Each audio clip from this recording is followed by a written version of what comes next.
अस्सलामुअलैकुम वरहमतुल्लाहि वबरकातुहू। प्यारे बच्चों, मैं अंसारी रिजवान स्टैंडर्ड 10th के तमाम बच्चों का आज की इस साइंस 1 की क्लास में खैर मकदम करता हूँ। हमने हमारा साइंस 1 का सबक नंबर 6 इन्हिराफ़े नूर ये शुरू किया था, जिसमें हम इन्हिराफ़े नूर के क़वानीन, इन्हिराफ़ नुमा और नूर का बिखरना, ये तमाम चीज़ें समझने वाले थे। इन सब टॉपिक में से हमने पिछले लेक्चर में इन्हिराफ़े नूर कहते किसे हैं ये समझा था। शुआए वक़ू और शुआए मुनहरिफ़ा क्या होती है इसे भी हमने जाना था। साथ ही ज़ाविये वक़ू और ज़ाविये मुनहरिफ़ा क्या होता है इसे भी हमने समझा था। इन्हिराफ़े नूर के क़वानीन क्या है इसे भी हमने जाना था, और इन्हिराफ़ नुमा क्या होता है इसे भी हमने पिछली लेक्चर में समझा था। आज के इस लेक्चर में हम सितारों की झिलमिलाहट की वजह क्या है, उनका हकीकी और मजाजी मकाम क्यों होता है इसे समझने की कोशिश करेंगे। साथ ही नूर का बिखरना किसे कहते हैं और नूर के बिखरने के नतीजे में कौन सा अमल रूनुमा होता है। साथ ही कौसे क़ज़ा का बनना क्या है, और आखिर में जुज़वी और कुल्ली इनकासे नूर से क्या मुराद है। ये तमाम चीज़ें इंशाअल्लाह ताला हम आज की इस क्लास में सीखेंगे। तो आइए हम शुरू करते हैं सितारों की झिलमिलाहट से, उनका हकीकी और मजाजी मकाम समझने से। बच्चों, जैसा कि हम जानते हैं आसमान में अल्लाह ताला ने बहुत सारे सितारे और सैयारे बनाए हैं। ये सितारे असल में हमारी ज़मीन से बहुत दूर हैं। सितारों के साथ साथ कुछ हमें करीब नज़र आते हैं और कुछ दूर नज़र आते हैं। जो दूर होते हैं, जैसे कि सितारे दूर होते हैं, दूर होने की वजह से वो रोशनी के नुक्ती मंबे की शक्ल में हमें दिखाई देते हैं। यानी ऐसा लगता है कि रोशनी का कोई एक नुक्ता है। क्यों? उसकी वजह है कि वो दूर है। जबकि सैयारे जो होते हैं ये हमारी ज़मीन से सितारों के मुकाबले में करीब होते हैं, और करीब होने की वजह से ये नुक्ती मंबों का मजमुआ, जैसे आप इसे फ़र्ज़ कर लें कि एलईडी लाइट होते हैं जिसमें बहुत सारे एलईडी एक साथ जलते हैं। तो अगर उनमें से एक आधी एलईडी ख़राब भी हो जाए, एक आधी छोटा सा लाइट ख़राब भी हो जाए, तो भी लाइट की रोशनी में ज़्यादा फ़र्क नहीं पड़ता। तो बहुत सारे नुक्ती मंबों के मजमुए की शक्ल में सैयारे नज़र आते हैं। ठीक है बच्चों, अब हम देखते हैं कि इनकी झिलमिलाहट की वजह क्या है। जैसा कि हम जानते हैं ये तमाम चीज़ें फ़ल्की अजसाम यानी सितारे, सैयारे, फ़लक में जो कुछ है वो खला में मौजूद है। ठीक है, हमने एक सतह फ़र्ज़ कर ली कि इस सतह के ऊपर खिला है और इस सतह के नीचे फ़िज़ा यानी हवा है। साथ ही हमने इन्हिराफ़े नूर और सितारों की झिलमिलाहट को समझने के वास्ते हमने एक उमूद बना लिया। एक सितारा मैंने फ़र्ज़ कर लिया, ये वाला देखिए, और यहाँ से जब रोशनी निकल कर खिला से, यानी कि शुआए वक़ू है ये, वो लतीफ़ वास्ते से, क्योंकि खिला फ़िज़ा के मुकाबले में लतीफ़ है, इसलिए रोशनी लतीफ़ वास्ते से निकलकर जब कसीफ़ वास्ते में दाखिल होंगी तो बजाय वो सीधा जाने के इसमें इन्हिराफ़े नूर होगा, यानी शुआए मुनहरिफ़ा उमूद की जानिब मुड़ेंगी। ठीक है बच्चों, इस इन्हिराफ़े नूर की वजह से और हवा की कसाफत बदलते रहने की वजह से ये सितारे हमें झिलमिलाते हुए नज़र आते हैं। साथ ही अगर हम कोई सैयारा लें, ये सैयारे से भी निकलने वाली रोशनी को चूँकि ज़मीन से करीब है, इसीलिए इस रोशनी को, इस शुआए वक़ू को ज़मीन तक पहुँचने के लिए कम फासला तय करना पड़ता है। लेकिन होता यहाँ पर भी वही है कि रोशनी खिला से सफ़र करते हुए फ़िज़ा में आती है, यानी लतीफ़ वास्ते से सफ़र करते हुए जब ये कसीफ़ वास्ते में दाखिल होती है तो सीधी जाने की बजाय वहाँ पर इन्हिराफ़े नूर होगा, यानी रोशनी उमूद के जानिब मुड़ेंगी, क्योंकि शुआ रोशनी लतीफ़ वास्ते से कसीफ़ वास्ते में दाखिल हो रही है। इसी वजह से ये सितारे और सैयारे हमें झिलमिलाते हुए नज़र आते हैं। लेकिन बच्चों एक बात समझेंगे कि हम कोई भी चीज़ को उस वक्त देखते हैं जब उसके ऊपर रोशनी पड़ रही हो। तो इस सितारे या सैयारे से आने वाली रोशनी की सीध में जब हम देखते हैं तो हमारी निगाहें जब फ़िज़ा से होते हुए खिला में दाखिल होती है तो हमारी निगाहों में कोई मोड़ नहीं आता, हम उस चीज़ को सीधा रोशनी की सीध में देखते हैं। यानी जो सितारा यहाँ है, जो सैयारा यहाँ है, हमें वो उसके दूसरे मकाम पर नज़र आता है। ठीक है, सितारा या सैयारा हकीकत में जहाँ था वो उसका हकीकी मकाम होता है, और उस रोशनी की सीध में हम जो सितारे या सैयारे को देखते हैं जहाँ वो है नहीं, उसे हम उसका मजाजी मकाम कहते हैं। उम्मीद है आपको हकीकी और मजाजी मकाम आसानी से समझ में आया होगा। आइए अब हम चलते हैं नूर का बिखरना किसे कहते हैं। नूर के बिखरने की तारीफ़ इस तरह बयान की जाती है, किसी भी मादी वास्ते में नूर का अपने जुज़वी रंगों में अलहदा होना, यानी नूर जिस रोशनी से मिलकर बना है उस रंगों में बटना, ये नूर का बिखरना कहलाता है। जैसे कि सफ़ेद रंग की जो रोशनी है वो जब बिखरेंगी तो बिखरने के नतीजे में सुर्ख, नारंगी, जर्द, सब्ज़, आसमानी नीला, गहरा नीला और बनफशी, इस तरह से 7 रंगों के अंदर वो बिखर जाएंगी। सर आइजैक न्यूटन ने एक मुसल्लसी मंशूर के ज़रिए से जब सूरज की रोशनी को सफ़ेद रंग की रोशनी को या सूरज की रोशनी को इससे गुजारा, किससे? मुसल्लसी मंशूर से। तो इससे गुज़रने पर ये मुसल्लसी मंशूर ने मादी वास्ते का काम किया और इसके नतीजे में रोशनी जो है वो नूर जो है बिखर गई।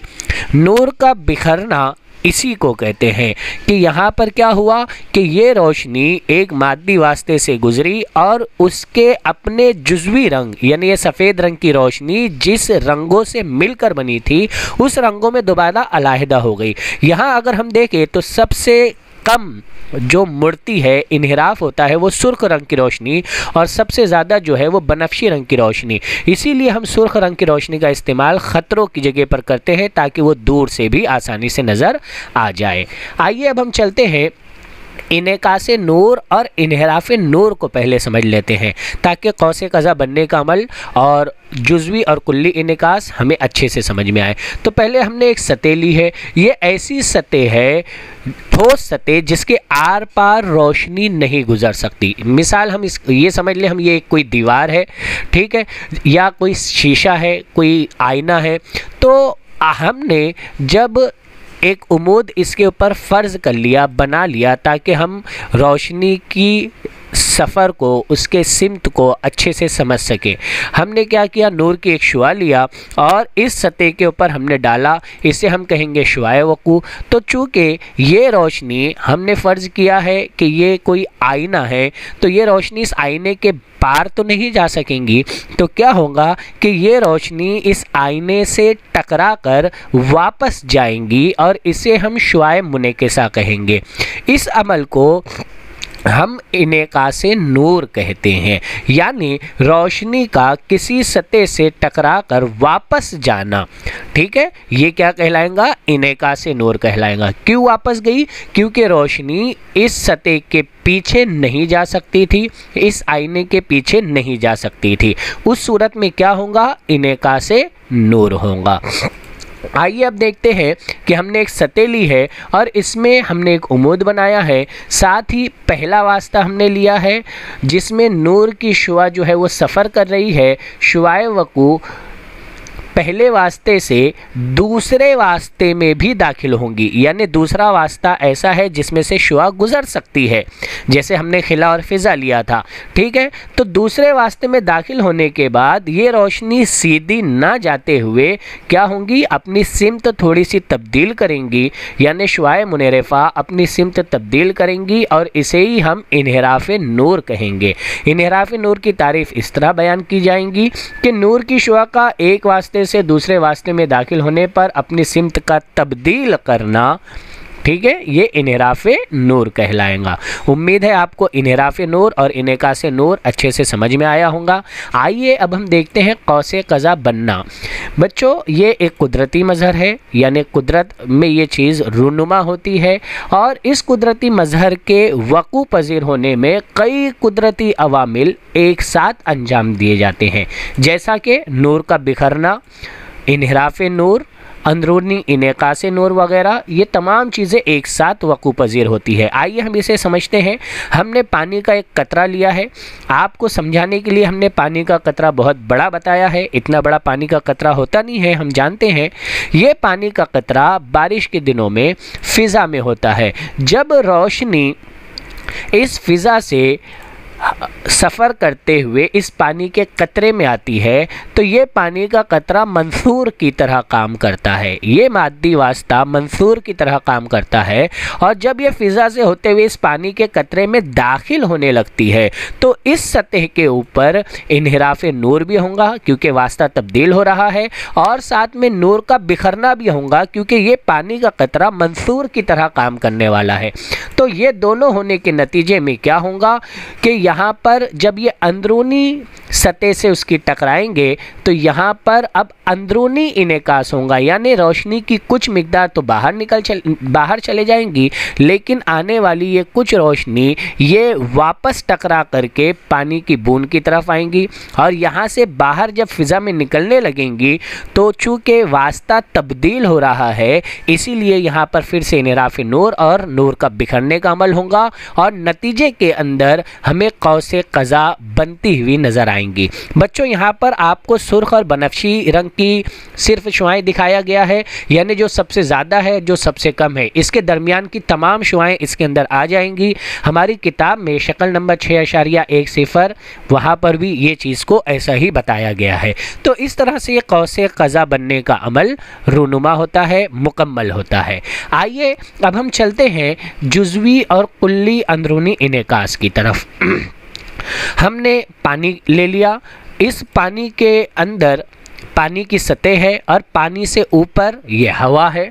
हमने पानी के अंदर ये एक नूर का मंबा लिया है, यानी यहाँ से हम रोशनी डाल रहे हैं, यहाँ से हम रोशनी निकलने वाली है।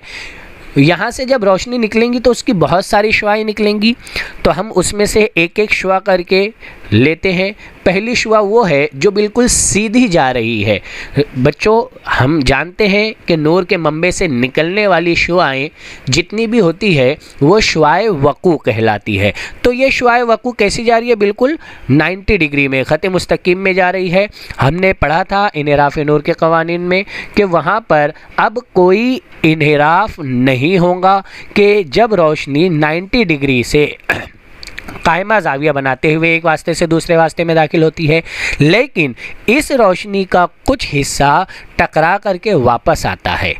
रोशनी का कुछ हिस्सा टकरा करके वापस आता है। आइए अब हम क्या करेंगे कि हमने एक और उम्मीद बना लिया। हमने दूसरी शुआ ली, यानी ये शुआए वक़ू है। ये शुआए वक़ू जब कसीफ़ वास्ता यानी पानी से लतीफ़ वास्ता यानी हवा में दाखिल होंगी तो ये शुआए मुनरिफ़ा अपना रास्ता तब्दील करेंगी, यानी यहाँ पर इन्हिराफ नूर होगा। ठीक है, लेकिन ये जितनी शुआ आ रही है ये उसकी पूरी की पूरी मिकदार शुआए मुनरिफ़ा की शक्ल में बाहर नहीं जाएंगी, बल्कि इस पानी की सतह से टकरा कर इस शुआ का कुछ हिस्सा वापस मुनकिस होगा अंदर की तरफ, और चूँकि रोशनी का कुछ हिस्सा मुनकिस हो रहा है अंदर की तरफ, इसीलिए हम इससे जुज़वी इनेकास कहेंगे। ठीक है बच्चों, यहाँ पर हम जानते हैं उमूद और शुआए वक़ू के दरमियान बनने वाला ज़ाविया ये I1, हमने इसे ज़ाविया वक़ू I1 नाम दिया, और उमूद और शुआए मुनरिफ़ा के दरमियान बनने वाला ज़ाविया ये ज़ाविया मुनरिफ़ा यानी हमने इसे R1 नाम दिया। स्नेल के कानून के हिसाब से I1 छोटा रहेगा R1 से। ठीक है बच्चों, अगर हम I1 बढ़ाते हैं और I1 की कीमत को और बढ़ाया जाए तो क्या होगा? I1 की कीमत को और बढ़ाया जाए तो क्या होगा? यहाँ पर हमने उमूद लिया है, उमूद के साथ हमने फिर से एक शुआए वक़ू ली है। शुआए वक़ू लेने के बाद में जब ये एक कसीफ़ वास्ते से लतीफ़ वास्ते में गुजरेंगी तो यहाँ पर इन्हिराफ नूर वाक़ होगा। शुआ की कुछ मिकदार पानी की सतह से टकराकर वापस शुआए मुनेकिसा की शक्ल में पानी के अंदर लौटेंगी, जिसे हम जुज़वी इनेकास कहेंगे। अगर हम और आगे रोशनी को बढ़ाते जाएं और एक मकाम वहाँ पर हमें ऐसा हासिल होगा कि ये शुआए वक़ू जब पानी के ऊपर जाएंगी तो यहाँ से हमें शुआए मुनहरिफा वो उमूद के साथ 90 दर्जे का ज़ाविया बनाएंगी। तो वो ज़ाविया जब हमें ज़ाविया मुनहरिफा 90 दर्जे का मिलेगा, उस वक्त में ये जो ज़ाविया वक़ू रहेगा हम उसे ज़ाविया फ़ासिल कहेंगे। यानी जब हमें ज़ाविया मुनहरिफा 90 दर्जे का मिलेगा, 90 दर्जे का मिलेगा, तो उस वक्त में इस ज़ाविया वक़ू को हम क्या कहेंगे? ज़ाविया फ़ासिल कहेंगे। जब हम ज़ाविया फ़ासिल से आगे बढ़ते हैं तो अब हम देखते हैं कि ये शुआए वक़ू जो थी ये अब मुनहरिफ होकर के दूसरी सतह में नहीं जा रही थी, दूसरे वास्ते में नहीं जा रही थी, बल्कि ये पूरी की पूरी मुनकिस हो रही थी और हम इसे कुल्ली अंदरूनी इनेकास कहते हैं। ये था जुज़वी यानी थोड़ा सा, और ये था कुल्ली यानी जितनी शुआ आई है वो पूरी की पूरी वापस क्या होंगी बच्चों? यहीं अंदर की तरफ मुनकिस हो जाएंगी। आने वाली शुआ का कुछ भी हिस्सा दूसरे वास्ते में दाखिल नहीं होगा। इस तरह से जुज़वी और कुल्ली अंदरूनी इनेकास नूर होता है।